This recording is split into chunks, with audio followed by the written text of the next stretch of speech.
C'est l'émission des coiffeurs ce soir. Bien joué. Il va falloir nous définir coiffeur aussi. Oui, France-Norvège, c'est dans 2 jours. Je ne vous l'apprends pas, évidemment, le 3e match de poule. Les Bleus n'ont plus gagné ce rendez-vous depuis 2006. Et oui, parce qu'on y était obligé pour passer ce premier tour à l'époque. Alors, ce n'est pas le cas sur cette édition. Et pourtant, ce soir, avec Tony Molina, on va vous montrer pourquoi il ne faut rien changer, pourquoi il faut rester dans cette continuité.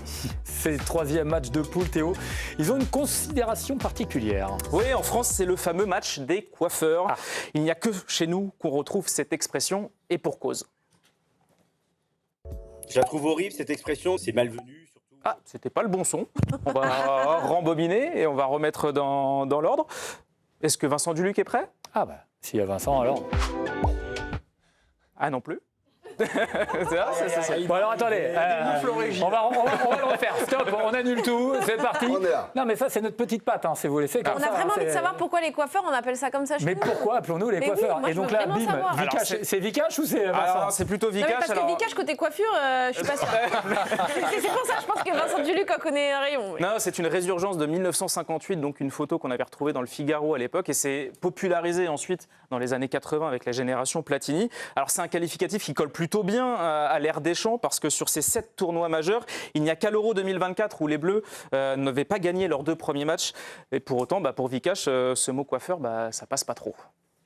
Je la trouve horrible, cette expression, c'est malvenu, surtout quand on sait le niveau qu'il faut avoir pour être sélectionné, faire partie d'un effectif et d'employer des mots comme cela, parfois en gros titre des journaux, le match des coiffeurs. Je trouve ça vraiment, je trouve que c'est un manque de respect énorme. Alors la sémantique, c'est fait. Plongeons-nous maintenant dans ces fameux 3e match. Alors sous le mandat de Didier Deschamps à la Coupe du Monde, les 3e matchs, ça a été ça. Il y a eu l'Équateur en 2014, le Danemark en 2018, la Tunisie, on s'en souvient, en 2022, et donc la Norvège cette année. C'était la Suisse, le Portugal et la Pologne à l'Euro. Et tout ça pour une réussite plutôt modérée. Hein. Oui, parce qu'il a eu peu de pression finalement directe de résultats sur ces matchs-là. Le staff des Bleus a eu le loisir d'adapter ses décisions à d'autres logiques, récupération, dynamique de groupe. Résultat, des matchs nuls, parfois dans tous les sens du terme, à gogo. Une défaite aussi au Qatar face à la Tunisie 1-0. À l'arrivée, une moyenne de 0,83 points par match sur ces derniers matchs de poule. Et les changements dans tout ça, parce que c'est ce qui nous intéresse en vue de vendredi, Didier Deschamps a toujours oscillé entre pragmatisme et gestion de groupe. En comparant 2e et 3e match, on arrive à dresser un panorama global. Le turnover, vous le voyez, a toujours eu lieu avec ce pic de 9 changements il y a 4 ans face à la Tunisie, seulement 2 face à la Pologne, parce qu'il fallait gagner. Et encore dans les 2 figure le retour de Kylian Mbappé. Il faut le dire, les 3e matchs de l'équipe de France, ça a rarement été une grande réussite au niveau du jeu. Le 3e match le plus positif de l'ère moderne, c'est le match contre le Togo à la Coupe du Monde 2006, parce qu'il fallait que l'équipe de France sans Zidane batte le Togo par plus de 2 buts d'écart. En général, ça ne déclenche pas vraiment quelque chose, ça fait vivre le groupe de manière souterraine, mais de manière visible, c'est beaucoup plus imperceptible. Et la réalité, c'est qu'au 3e match, 2 fois sur 3, on s'est ennuyé. Oui, on s'est beaucoup ennuyé parfois. Si vous cherchez d'ailleurs une punition cet été pour vos enfants, n'hésitez pas à faire revoir le France-Danemark de 2018.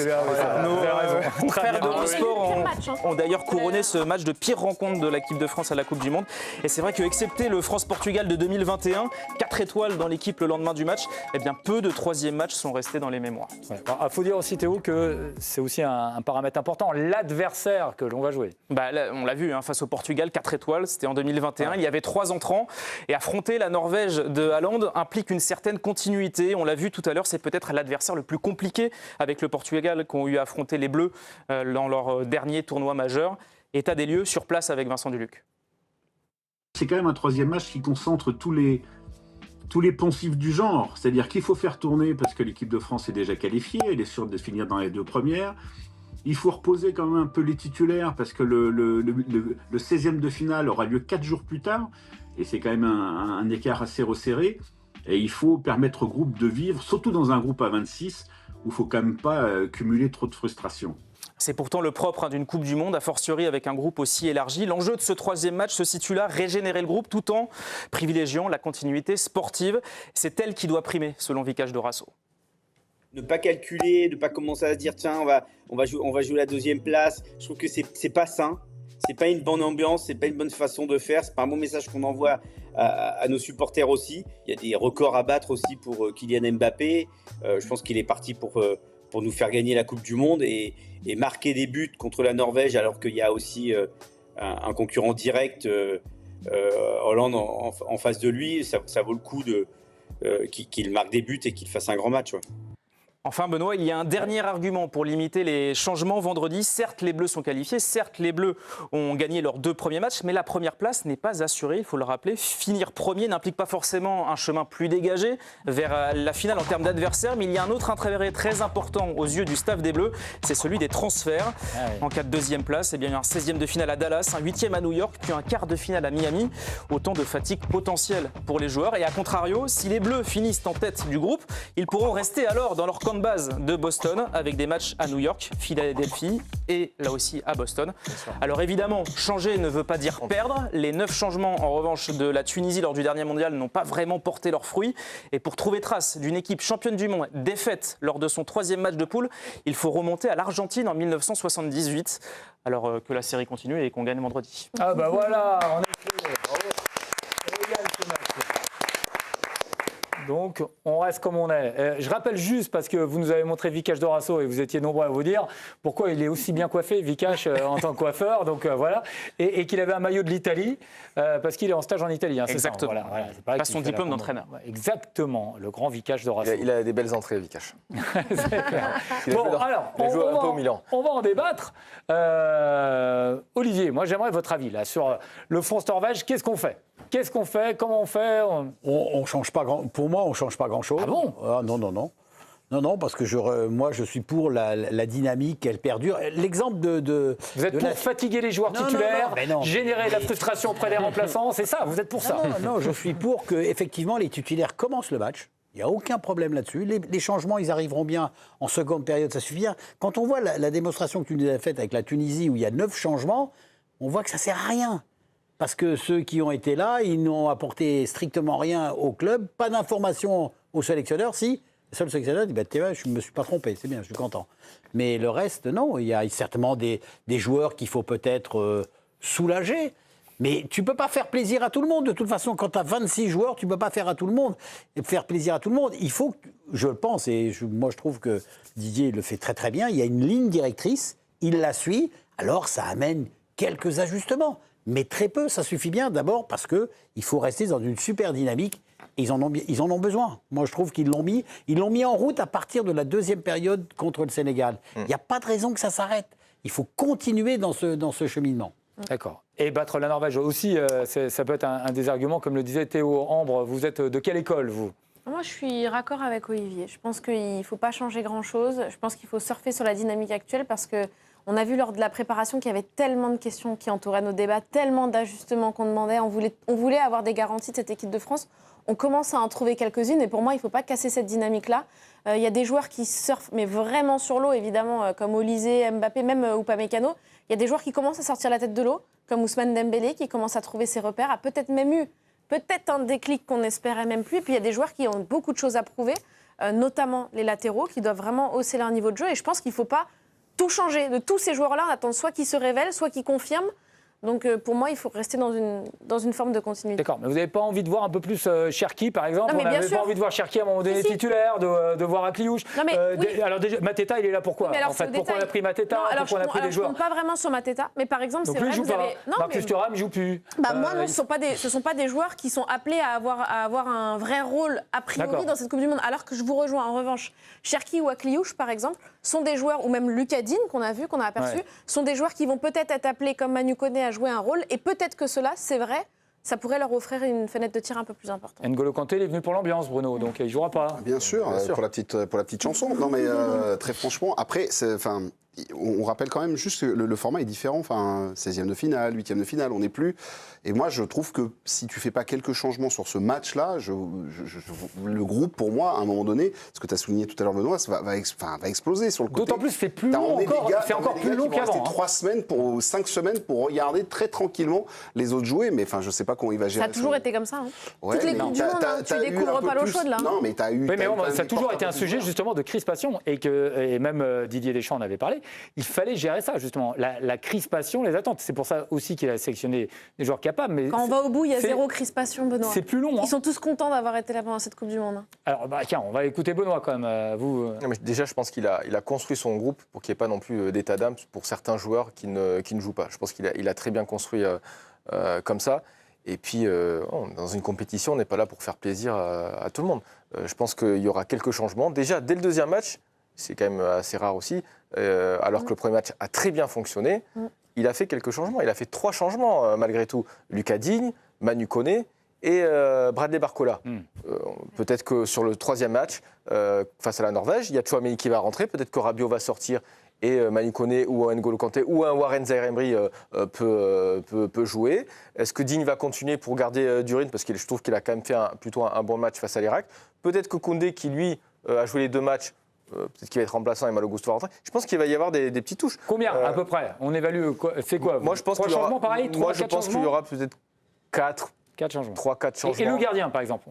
On ne touche pas au On gardien? bouge pas, Non, mais je Benoît. Non, on bouge pas. On ne touche jamais au gardien sur une compétition comme ça. Il a besoin de repères, surtout que Mike Maignan, il n'a pas non plus fait énormément d'arrêts sur ce début de compétition. Peut-être que là, face à la Norvège, il aura beaucoup plus de travail, donc il faut absolument le laisser. Mais peut-être qu'effectivement, un Cherki va peut-être jouer, ou il y a peut-être des joueurs où à la 50e, 60e, ils vont sortir et 3-4 joueurs vont rentrer. À mon avis, le turnover va se faire comme ça. Après, Théo l'a souligné, pour moi, il y a quand même quelque chose de très important, c'est cette première place. Il faut aller la chercher, c'est à ce point-là. absolument. Ah mais non, Bien mais sûr. que ce soit le parcours, que ce soit en termes de trajet, mais aussi de parcours. On te prévoit la Suède sur le 16e. Bon, l'Allemagne se dessine. Bah oui, il faut un premier sommet. Tu vas l'avoir. Derrière, tu peux faire Pays-Bas-Maroc. En dessous, c'est pas tout à fait la même chose. Ça ressemble plus à une étape hors catégorie du Tour de France. Même pour la confiance collective. Bien sûr, non. Si en plus tu peux enchaîner 3 victoires. T'arrives costaud, t'es costaud, tu Et te sens c'est fort. après, puis même par rapport aux autres, tu marques des points. D'accord. Alors, je prends l'inverse. Imaginons que ça se passe mal avec vos titulaires, justement. Là, vous générez un vrai doute qui va s'installer. Ça se marche pas. Ça se passe mal contre la Norvège, imaginez. Alors là, il va falloir tout remettre en question. On va arriver en 16e, on ne saura plus quoi faire. Mais pourquoi remettre tout en question? Il faut déjà, avant de parler comme ça, il faut voir comment le match il se situe, voilà. comment le match se déroule. Non mais on ne peut pas affirmer des choses comme ça si le match il a une vie. Mais moi je trouve que simplement tu gagnes les 3 matchs, t'envoies déjà un signal déjà fort aux autres. En leur disant, attention les gars, vous nous avez mis comme favoris, mais on est là. Okay. On est là, donc ça veut dire que la puissance collective, la confiance collective, elle grandit. Ce qu'aucun autre favori n'a fait d'ailleurs. Exactement. Il y en a aucun qui devrait faire un 3 sur 3. L'équipe de France a marqué clairement les esprits. Ouais. Moi, je vais être honnête avec vous, sur ce début de compétition, j'avais pas de certitude sur les 4 de devant, et notamment ce trio-là. Et sur le premier match, la première mi-temps a été très très moyenne, mais la seconde période, ils ont remis les pendules à l'heure. Le deuxième match, pareil, même si c'était face à l'Irak, il y a eu quand même de très belles choses. Donc il y a quand même beaucoup de certitudes. Et je peux vous dire que les autres nations voient l'équipe de France. Tous les journalistes de chaque pays parlent de l'équipe de France comme le véritable favori. On voit l'Argentine aujourd'hui. Certes, il y a un Léo Messi qui marque beaucoup de buts et tout, mais en étant objectif, elle manque quand même de qualité. Donc cette équipe de France doit gagner face à la Norvège pour arriver en 16e de finale costaud. D'accord. Mais donc pas de fatigue et pas de frustration obligatoire de ceux qui jouent pas. Est-ce qu'un Mbappé a joué 100 matchs cette saison? Non, il a été blessé. Est-ce qu'un Dembélé a joué 100 matchs cette saison? Oui, non, mais là, les matchs vont se rapprocher, Benoît. Oui, ils vont être assez proches. Ils sont prêts, ils ont fait une grosse préparation physique. Ils vont être prêts. Alors moi, la frustration, j'y crois pas. J'y crois pas. Et vous savez, il ne faut pas être débile. Tu prends 26 mecs, allez, il y en a 15.